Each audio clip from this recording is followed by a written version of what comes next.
Alex Volkanovski a publié une nouvelle analyse du combat entre Islam Makhachev et Jack Della Maddalena. Voyons ce qu'il en dit et ce qu'il faut en retenir. Volk a commencé par souligner l'intelligence de combat d'Islam. Selon lui, ce type sait toujours quoi faire.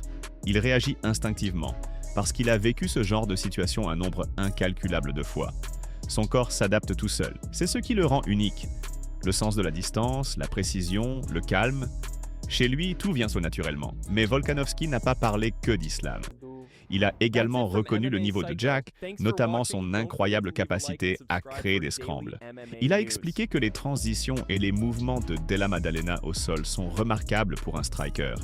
Même s'il a tenu à rappeler que Makhachev évolue sur un tout autre registre. Il a aussi mis en garde Jack. Ne pas entrer dans le clinch avec trop d'assurance et, autant que possible, garder l'échange debout. Dans son style habituel, Islam a répondu avec beaucoup de respect. Il a qualifié Volkanovski de guerrier fou et de l'un des plus grands combattants de tous les temps, soulignant sa capacité à travailler sans relâche du matin au soir. Ce respect mutuel montre une fois de plus pourquoi ces deux hommes incarnent vraiment l'esprit des champions. Allez, lançons l'extrait. Jack est solide au sol, mais pour nous, il n'y a aucune raison de laisser le combat glisser dans cette zone. Oui, Jack possède de vraies compétences là-bas, mais le sol reste avant tout le domaine d'Islam. C'est son univers, celui dans lequel il évolue jour et nuit depuis qu'il est enfant. Parfois, on a l'impression qu'il a commencé à lutter avant même de savoir marcher. C'est dire à quel point ces gars vivent nabis dans ce milieu depuis toujours. Est-ce qu'on a envie d'y aller volontairement? Quand tu maîtrises vraiment la lutte, tu peux te permettre les échanges, garder un rythme élevé, imposer ton poids et peu à peu vider l'autre de toute son énergie. Moi, j'ai réussi à l'user grâce à ces enchaînements incessants de petits scrambles. Est-ce que Jack sera capable de faire quelque chose de similaire, de lui retirer son carburant? Mais s'il reste trop tranquille dans les phases de lutte, s'il se contente d'attendre de se retrouver en dessous pour tenter de se relever, contre Islam, ça ne suffira pas. Jack doit se dire: je ne te laisserai pas une seule ouverture pour amener le combat au sol. Je vais frapper en boxe, garder ma distance, te tenir à l'écart. Il lui faut des hanches rigides, de la résistance debout et la même obstination dans les phases de lutte. Et s'il se retrouve au sol, il devra remonter avec la même ténacité. Et puis, c'est lui-même un excellent grappleur, donc il peut s'en sortir. Mais une chose seule peut vraiment le sauver, maintenir le combat en striking. C'est exactement ce qu'il cherche à faire. Tu veux mon pronostic? Tu sais déjà très bien pour qui je penche. Aussi.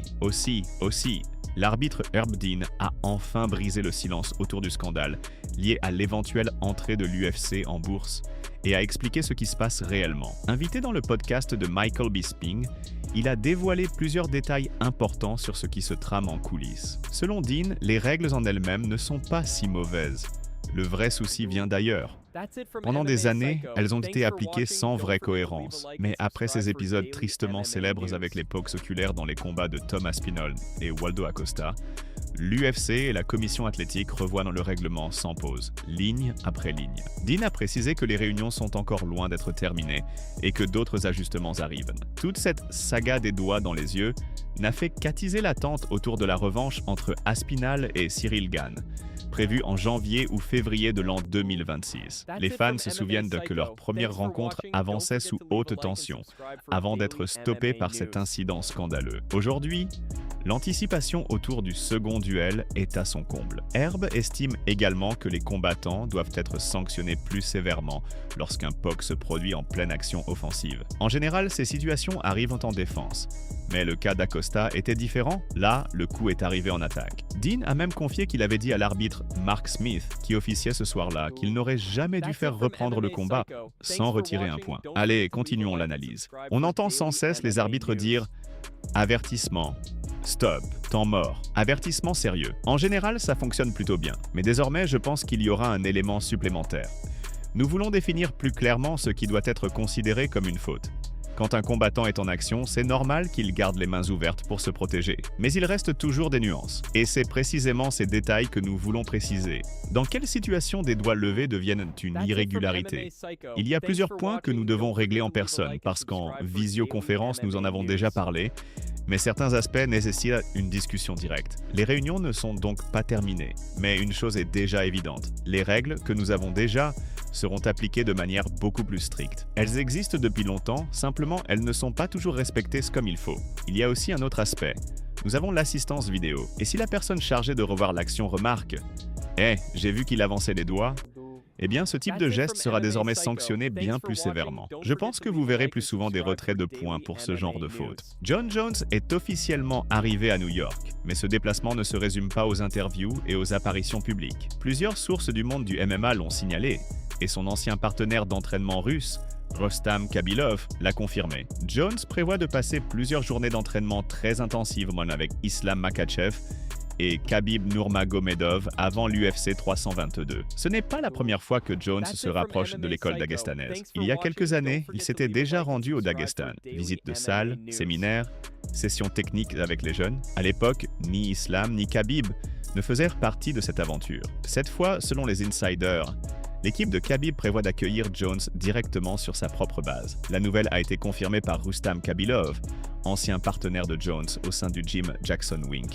et lui-même originaire du Daghestan. Dans une conversation avec le média Vestnik MMA, il a affirmé qu'Islam et Khabib seront bien présents lors de la venue de Jones, promettant une véritable rencontre de cerveau et de caractère forgé pour devenir champion. Et avec un peu de chance, nous verrons bientôt des images de leur sparring. Imaginez Jon Jones en plein travail avec l'équipe de Makhachev.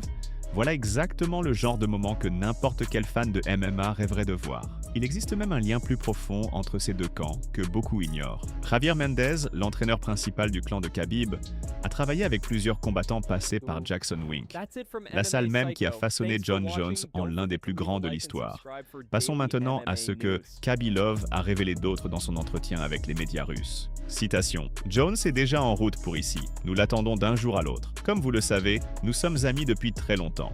Et cela fait déjà bien longtemps que nous parlions de sa seconde visite auprès des gars du Daghestan pour partager à nouveau quelques séances d'entraînement. Et voilà que ce moment est enfin arrivé. Quand on lui a demandé si Islam ou Khabib allaient rencontrer Jon, Khabilov a répondu, je cite, « Bien sûr, tout le monde sera là. » Fin de citation. Islam Makhachev entre dans l'octogone, non seulement pour défendre sa ceinture, mais avec l'idée très claire de régler une vieille histoire. Dans le dernier épisode de l'émission Main Event, il a confié que son objectif va bien au-delà d'une simple défense de titre. Il veut rendre l'appareil pour son compatriote daguestanais Ramazan Emeev, battu autrefois par Jack Della Maddalena. Islam a également précisé que la présence de Craig Jones dans le camp de Jack ne l'inquiète absolument pas. Selon lui, on ne devient pas un expert du grappling en invitant un spécialiste pour quelques mois. Ce qui crée une vraie domination, ce sont des années entières de travail au plus haut niveau. C'est exactement ce qui sépare les meilleurs du reste du monde. Il a rappelé que, comme pour Khamzat Chimaev ou Dricus du Plessis, les solutions rapides ne fonctionnent pas face à des athlètes de ce calibre. Des stages express, des astuces temporaires ou des plans improvisés ne remplaceront jamais un socle construit pendant de longues années. Makhachev s'est aussi exprimé au sujet du classement pound for pound. Il a expliqué que cela ne l'intéresse pas, qu'il n'y adhère pas et qu'il considère ces listes comme une invention de gens dont l'avis n'a aucune valeur une fois la cage fermée. Et vous, qu'en pensez-vous? Peut-on se fier au classement P4P actuel? Ou ne sont-ils qu'une statistique de plus? Et que dire d'Ilia Topuria? Mérite-t-il réellement la première place?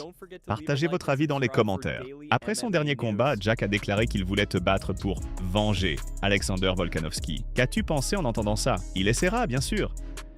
Mais il y a un autre point. Dans notre équipe, nous avons un gars du Daghestan, Ramazan Emeev, que Jack avait battu autrefois. Alors, s'il veut rendre quelque chose pour Volkanovski, moi aussi je peux rendre quelque chose pour Ramazan. Je vois. Et ça te motive vraiment? Non, pas du tout. Ma motivation est ailleurs. Écrire une seconde étape de ma carrière, devenir champion UFC dans 2 catégories. Je ne pense pas au classement parce que, enfin, qui les établit? Je ne peux pas me fabriquer mon propre ranking. Je peux travailler pour devenir champion UFC, mais influencer les classements? Non. Ce sont d'autres personnes qui les font. Et je n'y accorde pas une grande importance. Et tout ce qui dépend réellement de moi, je le fais.